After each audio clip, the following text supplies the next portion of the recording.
Yo, what's up, everybody, and welcome to day 20 of Polydamus. For the 20th day of Polydamus, we have part 2 of a very anticipated debate, which is, was Trump a good or bad president? Part 2.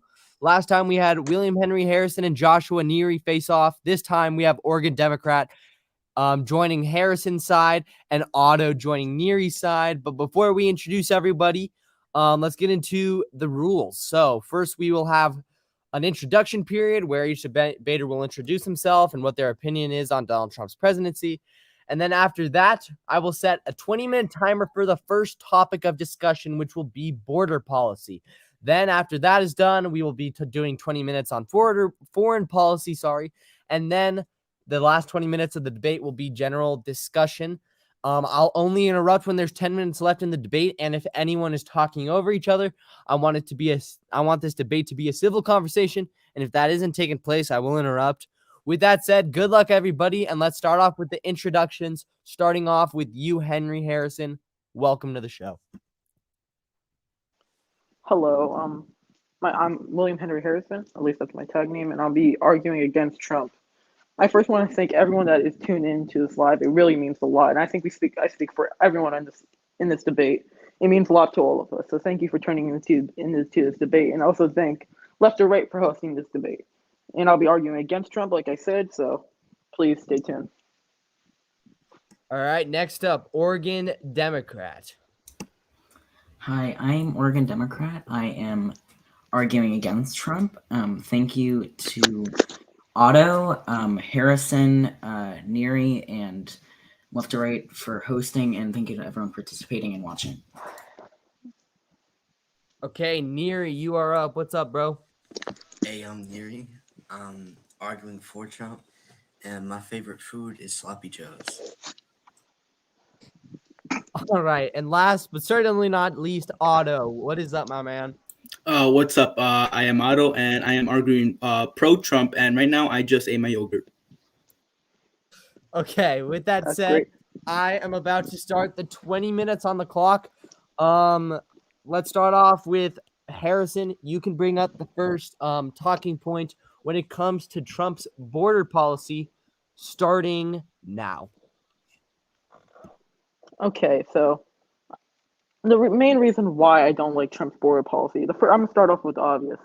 3,900 kids were separated from Trump's failed border wall, separated from their parents from Trump's failed border wall. And that's not it, just how terrible these conditions were for the people.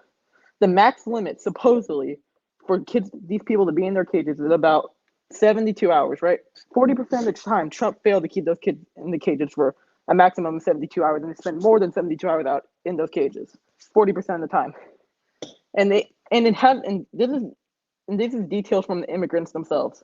They describe the conditions of the immigration being cold and hungry, with no access to showers or clean clothes or place to sleep, and very crowded. Teen mothers also have said they struggle to keep their babies clean and warm. So I don't understand. Yeah, it may have been a very protected policy, but these conditions are unacceptable, and it was very easy to give better conditions for all these immigrants that came here illegally. That's my major point to the people arguing for Trump.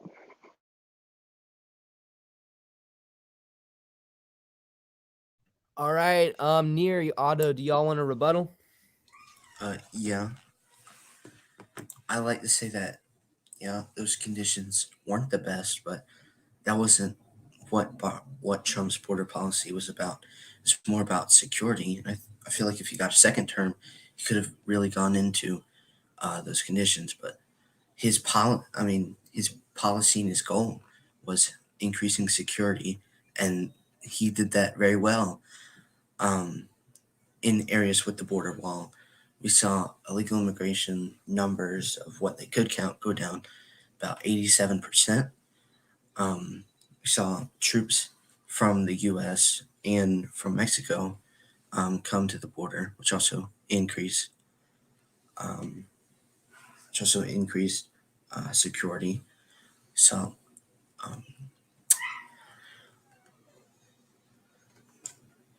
we saw an end to asylum fraud. It shut down human smuggling traffickers, And also with that security stopped hundreds of cases of child trafficking across the border from people posing as families. I'm sorry. Yes, I'll admit it. Trump's border was very protected, but at what cost? I find it very unacceptable that Safely. almost 4,000 kids were separated. Oh, sorry, were separated from their parents. And I described the conditions already. They are horrifying conditions and evil conditions for the immigrants to be coming through. And it's very, honestly, it's very, if you put a little more funding into better cages or better housing facilities for these immigrants trying to come here for a better life, I find that slightly more easy. He has enough money to build a space force to put $15 billion to a space force that I virtually don't even know why he did, but he can't put any money into housing these immigrants better. That is not fair, one bit, in my opinion.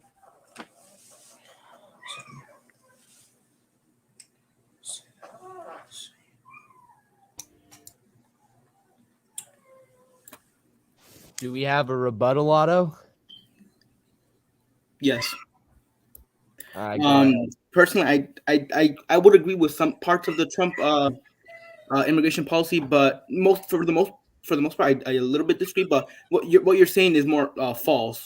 Trump didn't really separate any kids, and if they were probably already separated. And just because he didn't separate them for 72 hours doesn't make it that they were good necessarily.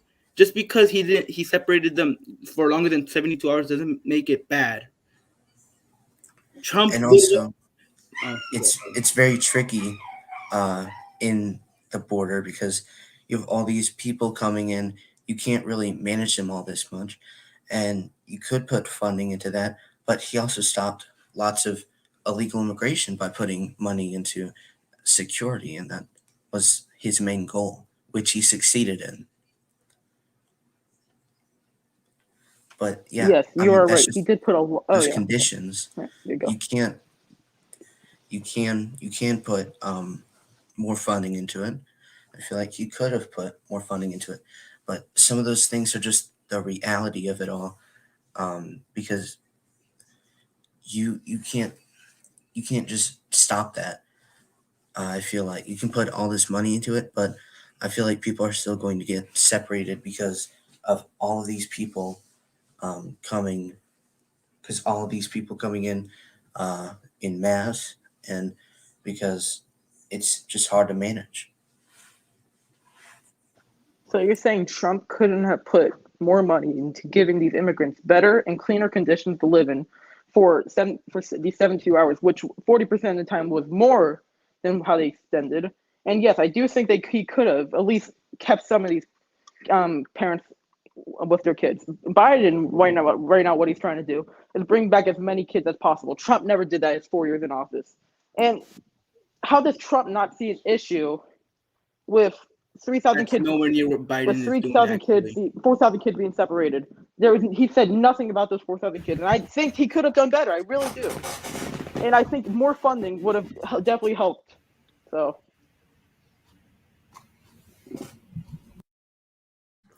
Oregon Democrat, do you want to say anything? Yes, a quick comment. According to an article posted by Politico on April 5th, 2019, Trump was the worst president for border security in 30 years.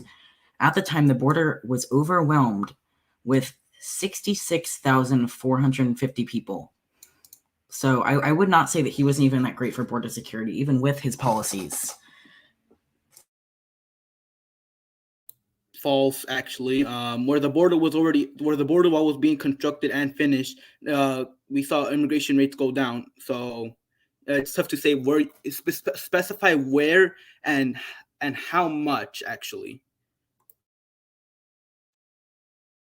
Okay, so this is quoting the article. The article is currently it's currently overwhelmed with increasing numbers of migrants. In particular, the Central American asylum seekers. U.S. Customs and Border Protection has reported that 66,450 people were apprehended between the ports of entry in February, the highest monthly total in a decade. Projections for March are even worse, exceeding 100,000, with experts concerned that monthly totals could exceed 150,000 in the coming months. The CBP, which stands for U.S. Customs and Border Protection, is reassigning officers from the points of entry, which are critically understaffed, to help Border Patrol with the crush. U.S. Customs and Border Protection Commissioner Kevin McAleen has said the immigration system on the border is at the breaking point. In response, the president threatened to close the border altogether to legal crossings, a threat he walked back on Thursday and replaced with a 1-year warning to Mexico. Actually, can I ask Otto a question? This is not a rebuttal. Did Yeah, he say sure, go ahead. illegal immigration rates or immigration rates? That's just my question. Illegal. My bad. Illegal. Okay, thank you. That's what I was asking. I didn't hear. Yeah, it's fine. Does anyone have a rebuttal to what Oregon Democrat just said? Well, I'm sorry, I was eating my yogurt. For necessarily like just the immigration rates were already at a numbers high because in 2019 Trump had no like his plans weren't even being like strongly implemented by Congress. At first he tried repealing DACA and that didn't work. So then he tried to make a better somewhat bipartisan plan with Congress, and that still didn't work. He planned on giving 1 million DACA recipients citizenship, and he would repeal some immigration policies that were implemented by Obama. I don't see how you're all upset at Trump, despite him also showing that he is willing to work with Congress and work with immigration officials. Also, I have a question for Otto. It's not a rebuttal. Between 2016 and 2018, the Republicans had Congress, correct? Yeah, but a lot of Republicans didn't really agree with. So you're saying you're saying his own party was disagreeing on his own immigration policies if all of these bills were not passing. You do realize that most of Trump's the GOP doesn't even like Trump to begin with, right? Kind of. Around like 3 of them don't support him. 7 of them voted to impeach him. The first time only 2 voted to impeach him. So if they didn't like him in the first place, I highly doubt they would vote to impeach him at all. So I only think there were around 2 United States senators that at the time didn't like Trump between 2016 and 2018. I highly doubt they're going to put personality between Trump versus a huge giant bill like immigration. Only until he started showing that he could govern like an actual president then, and show that he actually meant business is when they started to take him seriously. So when were these bills passed? That's my last question. The one I just talked about, the one that was never, they were never passed. I just said that. I know, like when they were objected. That's my bad. I believe it was 2019. Hold on, give me a few seconds. Okay, so if they didn't like him in the first place, why would and this wasn't his impeachment wasn't his first impeachment was in 2018, and he had 3 years to shine, and I guarantee almost every GOP supported him. If he had 3 years, how come only two Republican senators voted to impeach him? He was so hated by the Republican Party. I mean, just look at it yourself. The GOP. I mean, he had to compromise everywhere, including with Democrats. The problem is that people like Lisa Murkowski, Susan Collins, most of the somewhat middle ground Republicans and Democrats, you have to get with all of them to understand. You have to understand that he needs a majority, and in some cases, he was never going to get them. And the GOP hated him a lot. Like, I mean, in the 2016 election, you could see that a lot of them hated him, establishment, and even a few. Popular. I know that was 2016. This was 2019, not 2016. 2019. Yeah, 2016. Yeah, I'll give it to you. Lindsey Graham, all of them hated him. No, so if 2019 was so worse, how come only 2 Republican senators voted to impeach him? I'm sorry, but like I get. Why are you bringing if they really hated him so much? His impeachment because has nothing to do. If they hated Trump so much, why would they vote to impeach him? That's my question. Why, if they hated him so much, why would they vote not to impeach him? You do realize that they differ on immigration and his impeachment. Many Republican senators. Exactly. Then you just brought me my next point. So you just pointed out they're not going to vote to impeach someone just because they don't like them. They're not going to be voting against someone's bill just because they don't like it. They're going to be voting against it because they don't agree with it. Somewhat, I guess. But impeachment and immigration Okay, differ. so A lot of Republican senators differ on immigration. That's why you need a compromise with them. However, I think we can all agree that many GOP supporters and GOP members can all agree on many things, such as hating Trump. Two different things, and that many Republican senators and in general congressmen differ on completely. so how does that relate to immigration? I don't know. You brought it up. I would just like to point out something like the fact how we've like gone a little bit far away from immigration. So let's like get back on the Oh topic. yeah, okay, fine. And like I get where you're going with this impeachment thing, but I would just like to say something, not to disprove what you're trying to say, but like people weren't voting on impeachment just because of their party, if you get what I'm trying to say. I get it, but my against point was, my point was they're not. My point because Otto said they were voting against it because they didn't like the man. That's completely false. That was my point. I was trying to make. Okay. All right. So yeah, I just was trying to back on bring the it somewhere, topic, but it was kind of hard. Neri, do you have a point that you'd like to bring up for border policy? Trump's goal for the border was to increase security, and from what we can see, he did that successfully, and he was extremely effective with doing that. And if he got a second term, I feel like we could see even better border security, and that was his goal, and he succeeded in it. And I would give that as a plus for him. He got his agenda through, mostly. Yes, Neri, I will agree with you on some parts. The immigration was definitely good. I'll let Oregon talk after me. It was definitely good when it comes to protection. But Trump had 4 years to make better conditions, and almost everyone was on board. Maybe besides the Republicans, were complaining about how these are terrible conditions they're living in. He had 4 years and he did nothing in those 4 years. How come? Seriously, does that not tell you where his priorities are? Does that not tell you he didn't care about these people? His priorities were in security and stopping illegal immigration, and he greatly reduced it. Yeah, and at what cost? 4,000 kids being separated from their parents. 40% of the time, them being more than 72 hours in these cages in these horrifying conditions, where teen mothers said they couldn't even keep their babies warm at some point, where they were hungry, they were cold, it was crowded. These are actual statements from the immigrants. So you're going to tell me he had 4 years and he knew all this, he had to know all this, and you're going to tell, and he didn't do anything about it. Yes, I'll give it to him. He had amazing immigration protection, but at the terrible There you cost. go. He said it. If he actually did something about it, I might be a Trump supporter. I'm just kidding. You should be one. I'll pass.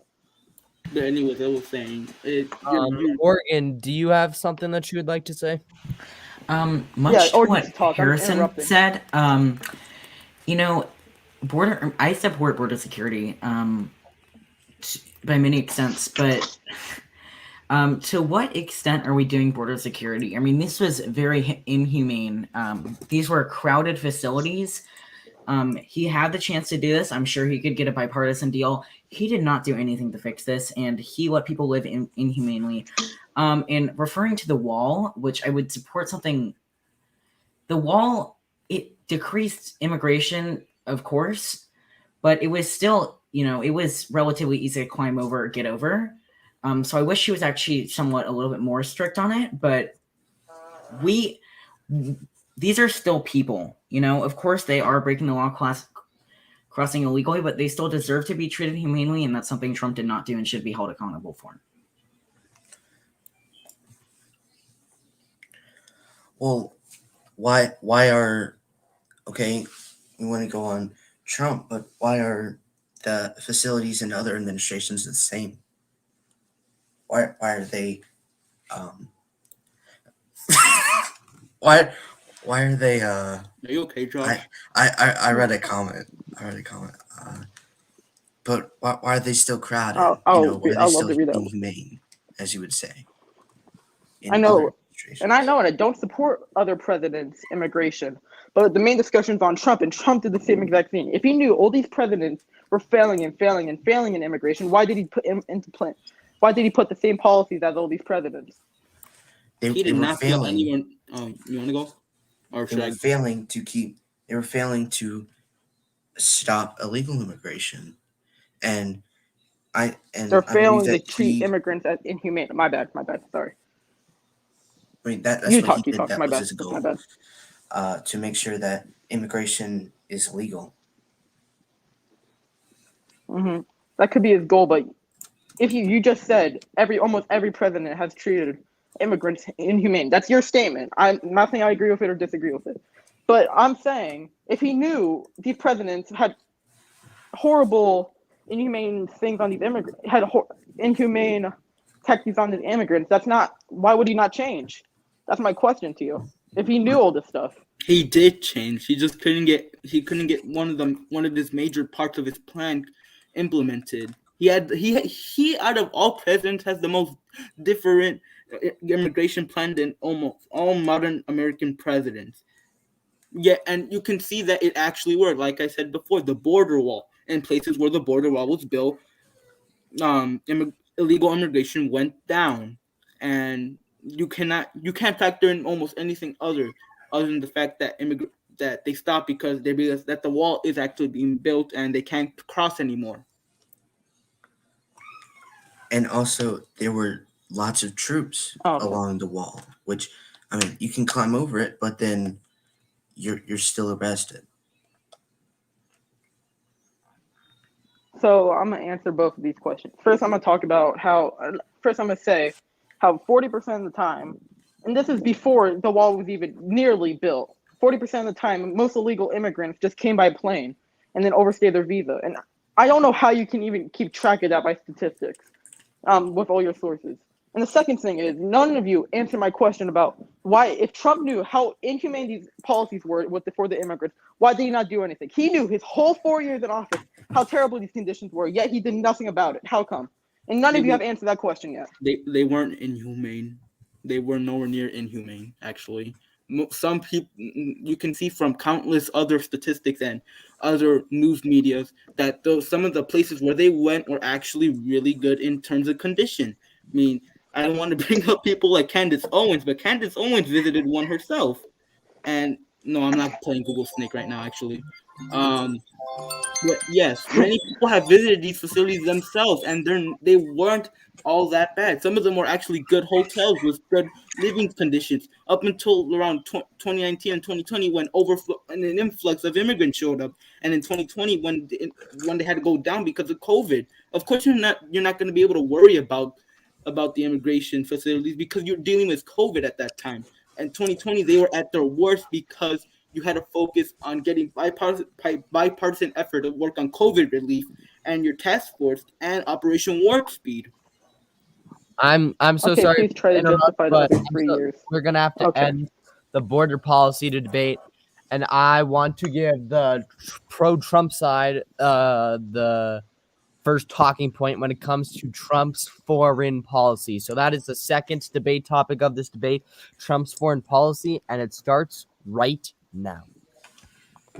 Hold on. I'm gonna let Orden talk a little bit for this one because I kind of talk a lot immigration. So who wants to make the first point quiet. on the right? Neri, do you want to make the first point? Yeah, I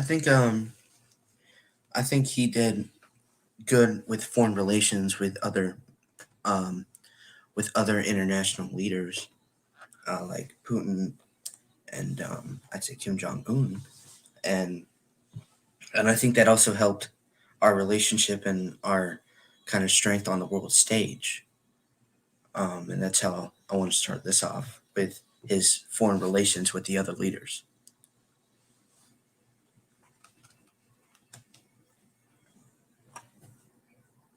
All right, Oregon Democrat, you want to rebuttal? So I would say that the Trump administration constantly alienated our allies, constantly embarrassed us on the world stage, while being soft on Russia, Putin, and the human rights abuses going on there. He also initiated a disastrous isolationist foreign policy, leaving human rights abuses in other countries go unnoticed and betrayed our allies. And he also colluded with any Russia investigation into anything that may have interfered in our election. I personally have no stance on if they interfered in our election or not. If they did, then that's terrible. But any attorney general or anyone that was in his cabinet that tried to investigate that, he fired. He went against them. Or anyone that said that there should be investigation, he would degrade them. Real quick rebuttal. No, he didn't. He did not collude with any of them in the election because I believe it was the Mueller investigation. They said that he did not collude. However, Russia in turn colluded. Russia colluded, but Trump had no knowledge of it. And second off, just because Trump got a little cozied up with his foreign enemies doesn't mean anything. He actually improved relations with Kim Jong-un by quite a lot. And if you think that's true, then why on earth did Obama do the same thing a few years ago with Castro? Like, that doesn't make any sense. Like, it simply doesn't. And also, some of his peace agreements were actually really good, such as the Abraham Accords. And what else? The Morocco Israel agreement. He made Israel one of our stronger allies, and by doing so, he gave them an embassy. And it really shows how much Trump cares in turn, like other presidents. Trump did a lot for the Middle East, specifically Israel, and also he got us out of the awful Iran nuclear deal, which just didn't work simply, and it just really showed how much Trump was willing to take steps, regardless of how much support he had for it.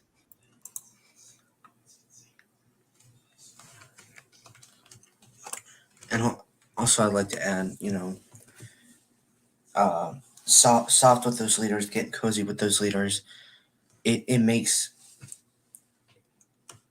when what we saw and what it looked like, it made it better, our relations with those people. I don't think that you should cozy up with those leaders, and I don't think it's good that he did, but it worked for our relations and making better relationships with those nations.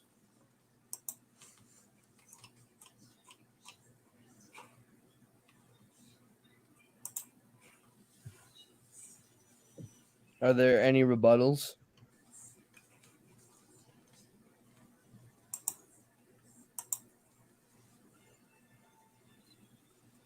I guess I'll talk about Kim Jong-un. Well, crap, I just went blank. Sorry. Okay. Well, Kim Jong-un, yes, he did make good relationships with them, but he kind of pissed off our allies a little bit. That's the only one of the only issues I have with Trump's foreign policy. Is actually probably the best thing he did, in my opinion. Because honestly, I don't think we had a good relationship with England because we put all these unnecessary tariffs on them, which hurt our own stock market.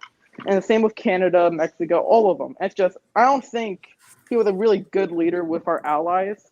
So that's the major issue I had with Trump's foreign policy. Actually, I believe Mexico and Canada, they were probably more important than you realize, and he actually helped them quite a lot by revising our awful NAFTA agreement because of his protectionist ideals, and revising NAFTA into making it to the United States and Mexico Canada agreement. We actually saw better growth than we saw in NAFTA. So explain why we did. Explain how, even though Mexico and Canada aren't good allies anymore because of Trump, then explain why under the United States Mexico Canada agreement we saw better growth for our GDP and better growth for Mexico and Canada, and we didn't have to waste more money on every other country. And we also saw peace deals with other nations. I mean, we saw him growing closer and closer to countries like Vietnam and Israel, and also no new wars came in under the Trump administration. I feel like things were more under control with his leadership in foreign policy. I'm going to talk about the supposed Middle East peace that Neri brought up. I don't think it's that peaceful. And this is my opinion. I think you're going to probably agree on this too. They bombing the Middle East constantly. Drone strikes under Donald Trump rose 432%, something around that statistics. In the Middle East, how if it was so peaceful and so wonderful, why would drone strikes why would drone strikes raise that by that much?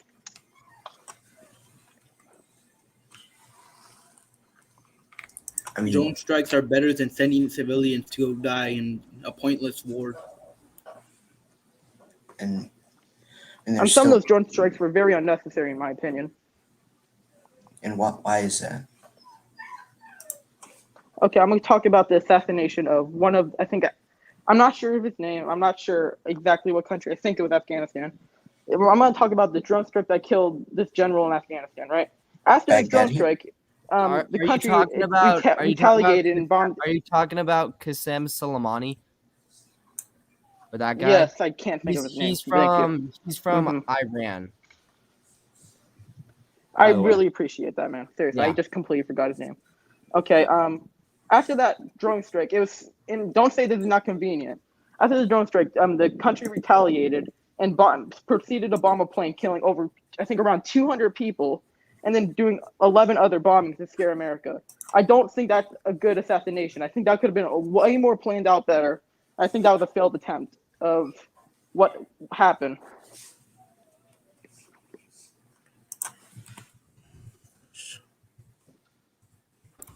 Killing General Soleimani was good. I don't understand why you're going on a rant about that. I mean, he was an enemy. Because a week later, a whole plane of Canadians were bombed because of that. And that's why going on just a rant about that. The reality of war, Go ahead, my bad.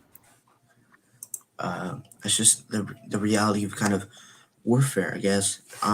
But killing him was great. I mean, he had plans to hurt Americans, and though they did retaliate, now he's gone, and his plans go with him.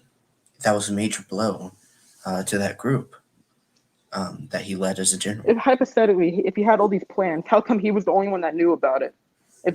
Don't you think that if he had all these plans to attack America, he's just going to tell someone else or tell his general friend? I don't know. I think you forget that General Soleimani. He's not going to keep it to himself.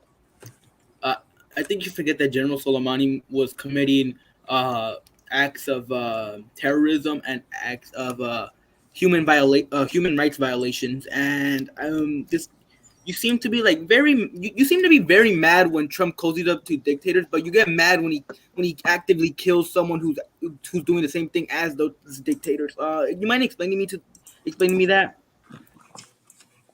Because of the retaliation after killing that dictator. I'm not saying he should have killed every dictator because that's just going to start war. I know that. The but U.S. didn't don't you know. think there's going to be a massive retaliation? And that one didn't. So why complain then? I know this one did retaliate. A whole plane of people were literally shot down because of that assassination. I don't think it was unexpected. Successful. I did say yes. He was making friends with all our dictators, which is good to an extent. But he was making enemies with our allies, which is bad.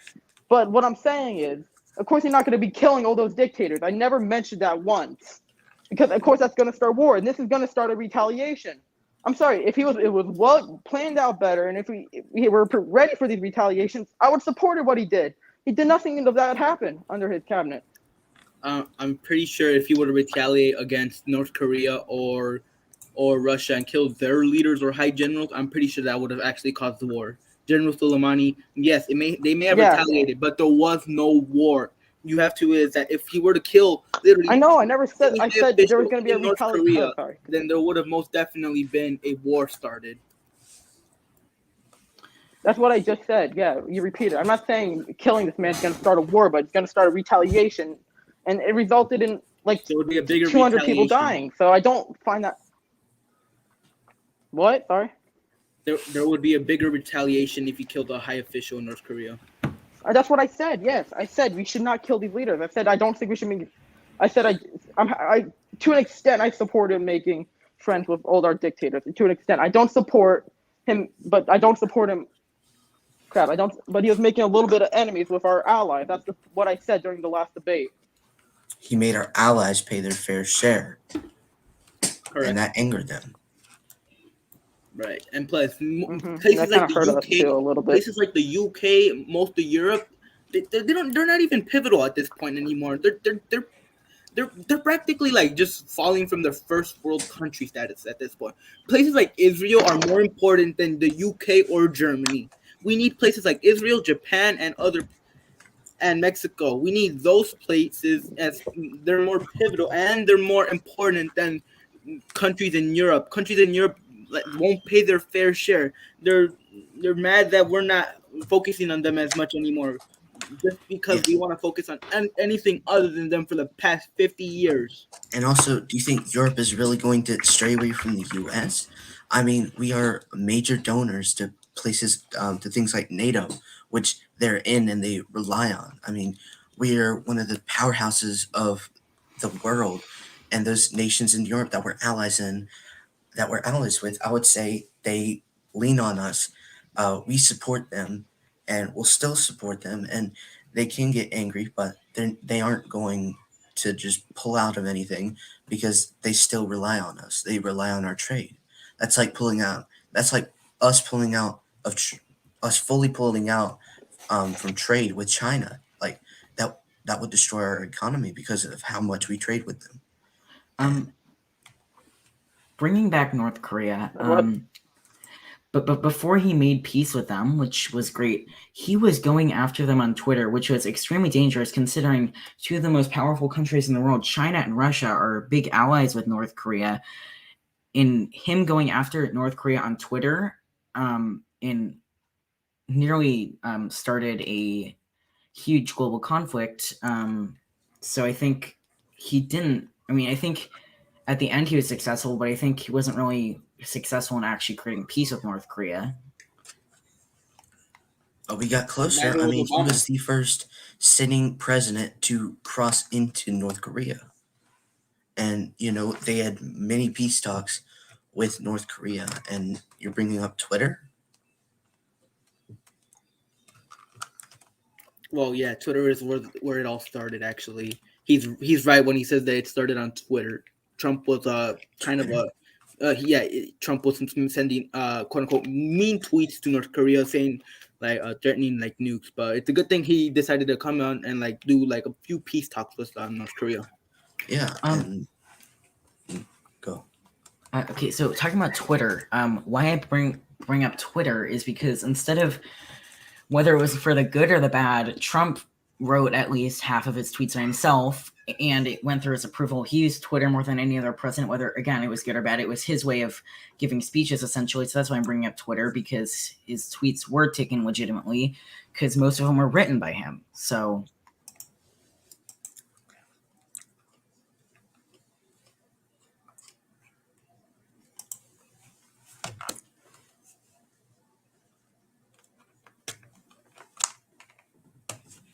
Do we have a rebuttal from the right? Hello? Yeah, I have to do something real quickly. Hold, give me a few seconds. All right, Near, do you have anything to say? I really don't see how tweets really matter that much. I mean, it's Twitter, it's a social media app, and when they actually met face to face, things changed. Well, I would say Twitter does matter, especially when you're the leader of the free world, tweeting out crazy things. I would say that actually does matter, especially when his words were taken very literally by his millions of supporters on Twitter, and that's what we saw happen on January 6th. His words were taken a little bit too seriously. That's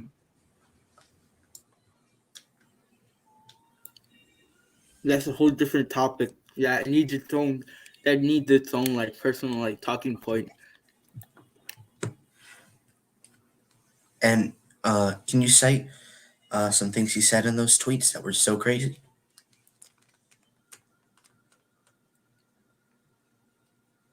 Give me a second. The thing I didn't like about the January 6th attack, I'm sorry, I know we're going to talk about foreign policy after this, Zane, but the thing I didn't like about it was it that I'm not going to say he encouraged it or whatever. I didn't like how he didn't send the National Guard immediately after it took 4 hours for the Secretary of Defense to finally send their National Guard to end everything that happened. I'm sorry, but you literally just admitted tweets is not going to stop a riot. a Capitol riot. You just admitted that the tweet's not going to do much. So that's the one thing I didn't like about the Capitol riot, and I will start talking about foreign policy after their rebuttal. I mean, he literally tried calming down his supporters on Twitter too. So You just said Twitter doesn't matter. I'm sorry, but I wasn't the one who said Twitter you're cherry picking at it. That. I think we should go back to foreign policy, as this does not relate to foreign policy. I just was bringing that up as an example. Yeah, anyways, I'll start again. One of the bigger things that Trump did for his foreign policy is his trade agreement with repealing the NAFTA. That was really great.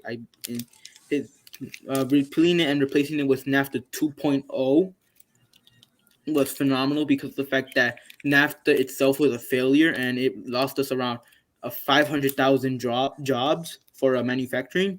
And under Trump's NAFTA agreement, we saw better policies, such as having more of the equipment to make the cars for the manufacturing be made in USA, and we didn't have to rely on Mexico and Canada as much. And there was a few more defensive, like such as defending the unions. I'm pretty sure unions are unions are pretty okay depending on like the situation.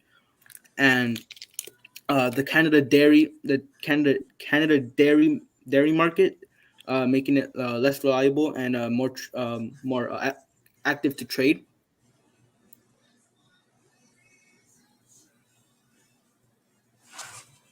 Wait, what happened? What? Well, that's not good. Did he just leave? It looks like it. Who? Oh, he's here. back. He's back. My bad. That's not my bad. Okay. Well, that's a little bit. Is that? I mean, with that said, there's basically 1 minute left on the clock. I think we should just move on. I think we talked that out. We can start on general. All right. So I just want to bring up a topic on general, just like to start off the talking point, because I think it would be a good topic for discussion. So earlier on in this debate, the first impeachment of Donald Trump was brought up. So do you guys want to maybe debate that? Unfair impeachment. The one that dealt with Ukraine and Donald Trump. Yes, Like unfair wanting- impeachment. What? Unfair impeachment. But I don't know much about. I'm dead serious. I'm sorry. I know nothing about that impeachment. Okay. I'm being Okay, dead no, honest. no, it's fine. So I mean, Otto, you can, or no, let's do Oregon. Oregon Democrat, you can bring up the first talking point. Are we talking about the first impeachment right now? Nah, we're just talking about general. Whatever you want to talk about, you can bring up right now. Hold up. So I think from his rhetoric and his actions, Trump was a terrible president, betrayed Americans in need during COVID and during his whole presidency, betrayed the women of this country by his comments, the immigrants that made this country great, and brainwashed his supporters and betrayed our allies, soft on human rights abuses at home and abroad, and bowed to a former KGB agent and world leader. I think we already discussed that being unfair with our allies isn't really a topic because our allies were unfair with us, actually. And human rights abuse, I mean, he killed General Soleimani, who was, in fact, a person who violated human rights, and the ISIS leader who violated human rights as well. And also, he did not betray the country during the pandemic.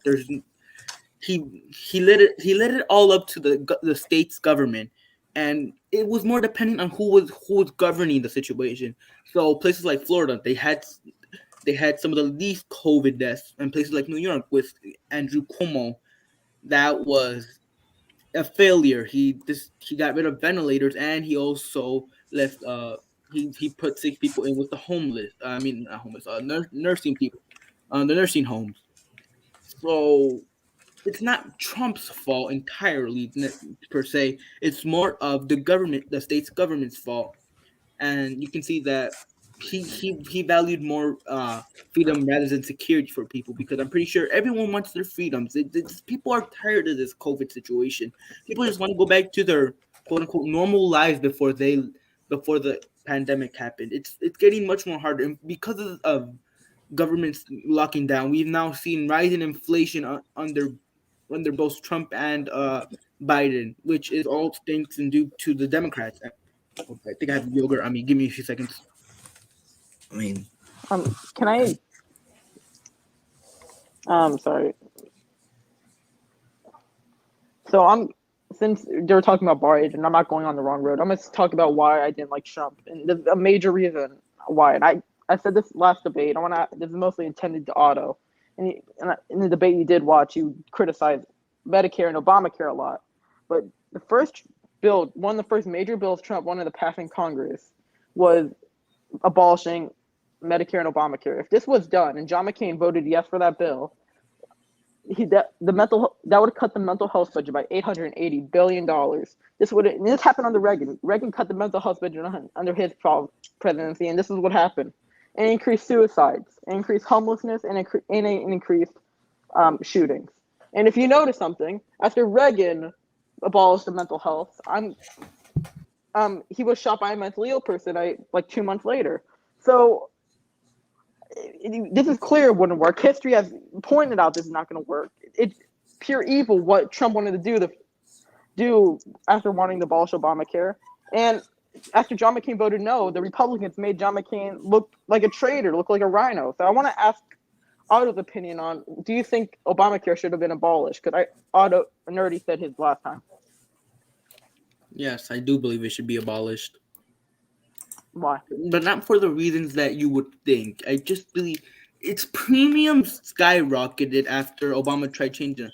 After you saw premium skyrocket, you saw people such as I believe it was Walgreens, Big Pharma, even Big Pharma in general was trying to get out of the Obamacare situation because they didn't want to deal with all that rising prices, and Obamacare raised prices in general for people. The people it was targeted at helping, it did not help. Okay. Sorry. Continue. And in general, it was just a fail. It was just a failure. Nobody Okay. really. The only people who liked it were the homeless people, and I'm glad that I disagree with trying to get rid of Medicare in general, but to get rid of Obamacare, which is somewhat different and more complex than Medicare, I just agree with that because there's no way Obamacare really helps a lot of people. You can help people without the necessity of Obamacare. If we were to privatize more healthcare, I think it would be more simpler and it would help out a lot more people. Just because it's the word privatization, I cannot speak right now. It doesn't necessarily mean it's bad. It would have actually helped people, and we've seen privatized healthcare has actually helped. If you look at history, you would see, or in general, modern history, you can see such as the Nordic countries, they're doing a lot more better than us. Okay, so yes, hypothetically, Trump abolished Obamacare. What was Trump's plan after that? So he had no plan for the mental health budget. He was just happily okay that the mental health budget was going to be cut by $880 billion. And people depend on mental health. A majority of the time, shootings happen under bad mental health, and suicides and homelessness is the same thing. Yeah, suicide is almost 100% mental health. But so you see where I'm coming from. There was no such plan to increase the mental health budget after this was abolished, and they're just willing to let all these people suffer the consequences when it doesn't affect them one bit. Where's the base of that? How do we know he didn't have a plan? I will show you. I'll send you. You want me to send you a link after the debate? I can't leave because Go I know ahead. I go mute. I'll send you a link. I promise you. Just remind me. Doesn't have any plan. All right, you were gonna say something. Okay. No, not really. Oh, you go. I was just gonna say if Trump's plan would have definitely been implemented, and he would have worked on a plan. I mean, Obamacare wasn't trying to be it was in the works when Obama was president. So I don't understand why you got a problem with Trump making it works for Trump care during his presidency. I mean, it's just I never heard of such plan for Trump. I didn't even hear of a plan. If there is, please. I mean, you didn't hear educate me. You didn't hear of a plan for Obama up until like 2. I know, but I'm not 2017, saying so- Obamacare was and a that, complete but that was like success. that was the same amount of time that Trump was in. So I don't understand why you're targeting Trump but not Obama. It's the same thing. I never said Obamacare was a successful thing. I'm saying getting rid of it without a plan would have been a disaster because of the points I pointed out already, and I highly doubt you guys want to hear me say that again. Yeah, yeah, pretty much. But I'm pretty sure. So I never said I supported Obamacare originally. I think it was some parts were definitely good of it, but some parts were definitely bad of it. But getting rid of it would have devastated and hurt people. It would have hurt people, especially the mental health community. Privatizing healthcare effective immediately would have been probably the best shot. So yeah, but I don't think Trump did that. And I posted a video about Obamacare, and the comments were saying how John McCain I posted a video saying how John McCain voted against the bill, and almost all the comments were saying John McCain saved my life. John McCain didn't get me in debt. John McCain did this. It was like people really depended on this, and Trump wanted to get rid of it, and it seems you're going more people actually depended on that. So it seems you're going more for anecdotal evidence that's helping your case, but I'm pretty sure anecdotal evidence for the other side, you're not really seeing eye to eye on that. So okay, just a little just an insight. Going back to COVID, because I was waiting to respond to that for a while. So how Trump made COVID worse.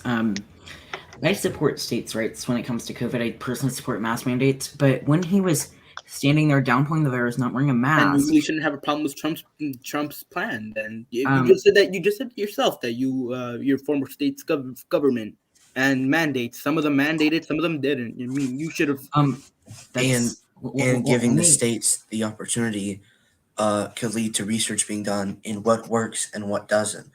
But the only thing with that was it seemed to change a lot. So it was really hard to see what did work and what didn't, because, one state would have a high rate and then another state would have a high rate, kind of switch around.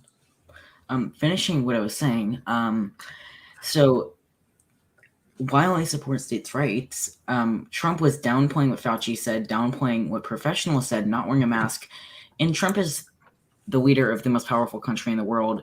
He also has very loyal supporters. So he's almost a role model. He was trusted to model what people should do because masks are effective. And if he truly supported ending COVID, then he would have not downplayed what Fauci said and then go against him on Twitter and make his supporters hate him. I mean, and this is what he did all the time. He would go on Twitter, go against anyone that slightly disagreed with him, he'd fire in his cabinet.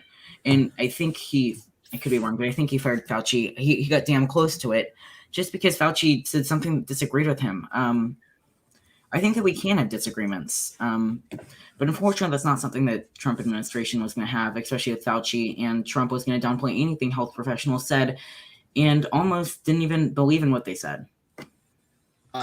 Should we trust Fauci? I mean, he changed his stances like many times throughout the pandemic. At one point he was saying masks did not work. Then he said masks do work, and then you only need one. You should have multiple. Well, mask mandates professionals, our knowledge gets better. They did more research. I think. But why would he even say something like that without having the full research? Because our research changes. I'm sorry, but if that was your argument for that, then I feel like so much crap to okay. Who's talking? I was actually. Okay. Yeah, we kind of said it at the same time, so I'll let you talk it, and I'll. No, you can go. It's fine. Well, thank you. I was gonna say, if your argument is that research changed over time and while you're doing it, well then I feel like this debate would be over, because research would just show you like every time research is constantly changing. So for like immigration, that would have definitely, we wouldn't have to talk about that because the research is always changing. Trump's numbers are always changing, and foreign policy research is always changing. So I feel like if that's your argument, then it's not really a good argument, because at that point you're just arguing like nothing. Trump did have 4 years, and we already know the statistics on that. COVID, it was at the beginning of the pandemic, and I think people wanted an answer, so we gave them the wrong answer, yes. But right now, it showed so much proof that So masks did and Fauci. vaccines do work. Yeah, the FDA, all of them, they shown they both work, and wearing it does prevent COVID. Yes, but just because Fauci said something's wrong the first time doesn't mean he's wrong now. I'm sorry, but you can't criticize him for something he said at the beginning of a pandemic when he doesn't know the right information yet. But that hurts the trust level. So you can put your thoughts. You can put yourself into Okay, Trump's so don't shoes. trust in Fauci. Many other sources have pointed out saying these things do work. You don't have to trust Fauci, trust something else. But very few doctors and very few professionals say, scientific professionals say masks don't work. Very few. A majority of them say the vaccines and masks work. Okay, I'll agree. Masks work, but like that depends on which state government you're talking to. Which state government is gonna enforce the mask and which ones are not. It doesn't matter. That wasn't what Trump did. Trump himself literally was pro vaccine. He wasn't pro mandate because Yeah, he wasn't pro vaccine. You're right about that. So it differs on who you're talking to, who specifically you want to target. Like it simply doesn't make sense. Okay, let's talk about the mask then. Yeah, first mask Fauci's mandates. gone, but That also differs. yeah, okay, but the thing is, Trump encouraged to support, not encouraged, but he wouldn't wear a mask himself, and that's not presidential when we're in the height of a pandemic. I would be so happy if Trump said, go get wear a mask, do this, do that, and then we might actually be out COVID. It's unlikely, but if you don't know, but he didn't want to wear a mask himself. Yeah, probably not. Don't change. I mean, he was pro. He told people to go.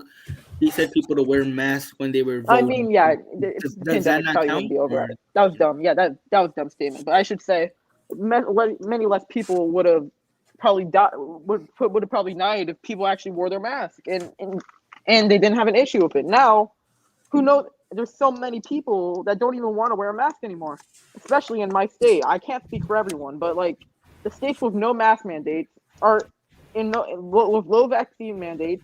They're the states that are affected the most. So that's a little off topic. Sorry about that. It's been off topic for a while. Yeah. Okay. Well, I guess since I'm the only person who hasn't made a topic, I guess I'll just go.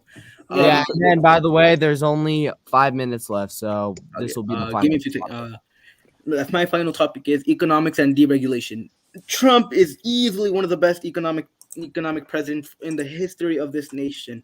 From Reagan, from Carter, from all of them, he is simply the best. His deregulations from Dodd-Frank have definitely helped small community banks, and his repealing of NAFTA has tremendously helped our manufacturing workers and bring back our manufacturing companies. That's been a phenomenal job to Trump, and under him we saw GDP growth go up by 3%, which Obama barely peaked, even though he was a recession president. And I think it's relatively obvious that Trump is easily the best economic president because he is one of the few economic presidents who did what both sides couldn't do. He was able to. Had two deregulations at one regulation, and he compromised with almost everyone, or he tried to compromise with almost everyone. He didn't for Dodd-Frank. He didn't repeal everything. He repealed only the things that were harming the small community bank, which clearly no Democrat could see. I don't know why, but they just couldn't. Okay, since we don't have a lot of time, I'm just going to use a one-word rebuttal. Glizzy. All right, I think that's the end of the debate. Glizzy. Okay. Come on. Okay. I'd just like to say, I mean, we saw job growth, we saw median household growth. I mean, median household, income growth. We saw small businesses getting support from the government with Trump. We saw huge stuff on China. I mean, we didn't even acknowledge that with his foreign policy. He was very hard on China, and William Harrison said in the last debate that he does agree with that. And that was a good move for us. Let me also bring up the First Step Act, which helped our prisons with public safety, getting the prison populations down and helping our system overall with the prison system. Yeah. The Women in STEM Act, helping women get jobs in STEM, getting get jobs in STEM areas. The HBCU agreement, which saved HBCUs because it funded them. Yeah, I do agree with you though. He went hard on China. Just I don't think he went hard enough on Russia. That's the main issue I had with. Well, I mean, And he can, Russia stayed away from Ukraine. he can definitely go hard on Russia however much he wants because China is. I mean, not China. I mean, China. He can go hard on China however much he wants because China is crumbling from the inside. It isn't. It isn't. It's almost in a recession. It's destroying itself because of it's the largest housing company. So I really don't think the China trade war. I don't think it really had much effect on on China, but it's definitely going to feel some after effects for. Yeah, I think it affected us a lot more actually. It's going to affect Just China a because, lot more though. Record yeah, stock I don't think growth. I don't know about the tariffs actually. I really don't. But I don't like how, like I think Oregon said this. I don't like how he just didn't do anything in Russia. Russia was interfering with the election. He said nothing twice even. So I don't see how that's the main issue I had with his Russia and China issue. And I don't think the tariffs really did much for China because they have all these other trade unions they can go to. I would like to inform that the timer's about Yeah, to the go debate's over. 1 minute. So, first off, I would like to thank everyone for tuning in. We had a lot of viewers this time around, which is very good news. I want to thank Oregon Democrat, William, Otto, and Neri for all joining. It's very much appreciated. And remember, tomorrow there will be a new YouTube video out for Polydamus. We are in the final stages. We only have 21, 22, 23, 24, 5 days left. Crazy. But stay tuned. There will be one out tomorrow. Are there any final things y'all want to say? Trump yeah, was can I say? a Oh, good president. I'm right, you're wrong. Cope. yeah, I want to say something to everyone that tuned in and everyone on Political Talk. I think I speak for everyone when I say this. You mean a lot to us, actually. I would probably not even be in this debate if it wasn't for you guys. So I really say thank you especially to all of you that are on the debate, besides Marty. But so thank you all, really, and thank you to my opponents. My opponents and my partner. My partner did such a very good job. My opponents are such great debaters. So I want to thank them, and of course I have to thank left or right for this amazing debate. So thank you. Thank you to everyone on the stage, everyone who watched, everyone on Political TikTok, all my friends on there. Thank you to William for reaching out to me, and thank you to Left to Right for hosting this. Thank you all. Bye. And if you guys want to participate in a debate in the future, let me know in either my Instagram or TikTok or Discord. I will set something up. If you can get an opponent, that would be great because once Polydamus is over, I'm going to try to aim for at least one debate a week, maybe. So if you are interested in that, let me know. And if any of you guys are interested in that, let me know as well. Thank you guys for watching. See you tomorrow.